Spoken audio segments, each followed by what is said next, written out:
Sahabatku insyaallah dirahmati Allah Subhanahu wa taala.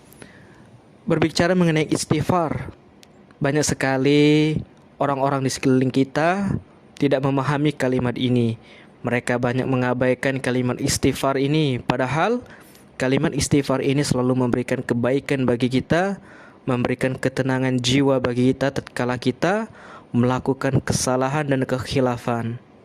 Allah sangat menyukai ketika hambanya beristighfar, mengucapkan kalimat tobat, mengucapkan kalimat istighfar ini dengan kerendahan hati. Allah sangat menyukai dan menantikan kalimat tersebut terucap dari bibir para hamba-hambanya.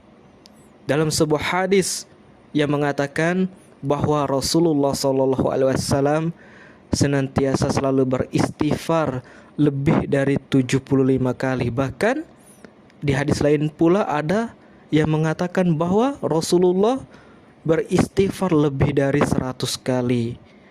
Begitu mulianya kalimat istighfar ini akan selalu memberikan kedamaian dan ketentraman tatkala kita mengucapkannya di hadapan Allah Subhanahu wa taala. Allah sangat merindukan dan menantikan kalimat istighfar yang terucap dari mulut kita. Beristighfarlah dan memohon ampunlah kepada Allah Subhanahu wa taala. Barakallahu fikum. Assalamualaikum warahmatullahi wabarakatuh.